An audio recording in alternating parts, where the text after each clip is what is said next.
The more dirty things women do are accepted by society, the more they do them. As the shame goes away and women get more education without adding anything to society, they keep their multiple relationships going, even though they'd never had to save money or worry about their future before.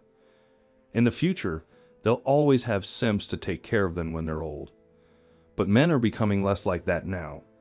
When young men see women cheating on their partners with other men, they turn away from women and focus on having a great life on their own. Because of this, women today are forced to take care of themselves and are becoming more lonely and committing more suicides. If countries like the US, UK, and Japan are now appointing ministers for loneliness, that means something is very wrong with women. Japan, like most other countries, hasn't paid much attention to male suicide up until now. When more Japanese women started killing themselves, however, they realized how important this issue is. Japan's women have to take care of themselves because men are becoming less interested in them. The stress is too much for them to handle, so they have to kill themselves. For a long time, women pushed the idea that all women belong to the same class. This helped feminism grow, but any bad behavior from a single woman should also be seen as a class behavior. So, when some women cheat, that should be seen as a problem with all of them. And when every other woman comes forward to defend cheaters and whores, you know what's going through their minds. These people say that even these women will cheat on their men if they get the chance, so it's best to stay away from them. Today, there is so much talk about men's responsibilities and women's lack of responsibilities in a relationship, and the difference between what men and women do in a relationship is so big that men have no reason to get married. When men are heavily punished for no fault of theirs in situations beyond their control, they see those punished by the system and get worried even more.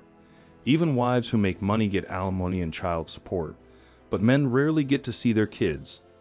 In different parts of the world, courts order a lot of unemployed men to pay alimony to their wives. Even celebrities call off their weddings if they have to pay a lot of alimony, and this sets a trend for men. Even if a woman agrees to live with and marry a man, and even if she swears not to file a complaint against him and to always be with him on the road to marriage, she can't be trusted.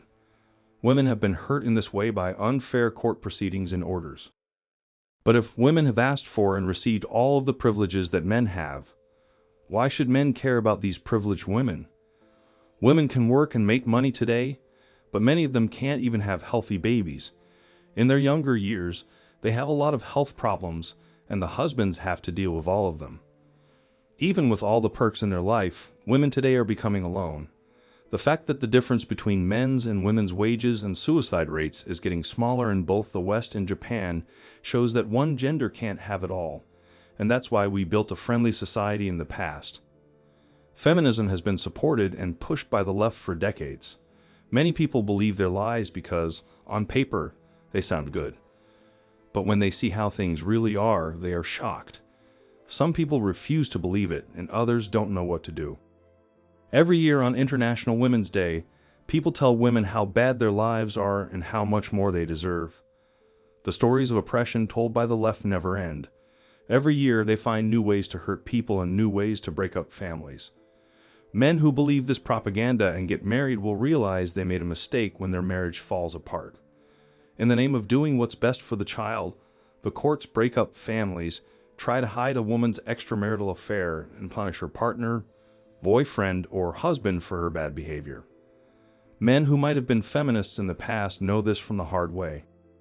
Not only do these men end up paying child support for children who are not their own, but they also can't see their own children, and the women see it as their right to kill them. When the courts don't think twice about punishing men and making them pay for the rest of their lives for their wives' extramarital children, they don't think twice about letting women have abortions without the man's permission. So, a man loses from both points of view.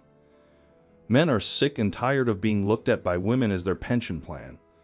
If unfair child support and forcing men to take care of someone else's biological child is part of this plan, then women's never-ending list of wants and needs is a big part of what's left.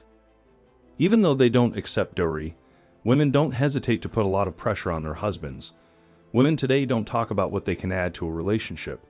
Instead, they are interested in what they can get out of it. When they are in their prime, the ethical and good men who come into their lives are turned down, But those same women don't think twice about going back to those rejected men when they are 45 or older. By that time, the women are no longer interested in sex, so they can't offer anything else of value. So there is no reason for men to talk to these women. Also, when women turn 40 or older, they start to get sick more often, which makes them sad. Many of them have mental problems, and men take on all of their problems. Even if men try to connect with these women, all they get is the bitter and unbearable weight of her past relationships and the results of her irresponsible lifestyle. Women who say they drink because they want to become. If you liked the video, don't forget to like and subscribe to the channel, boys.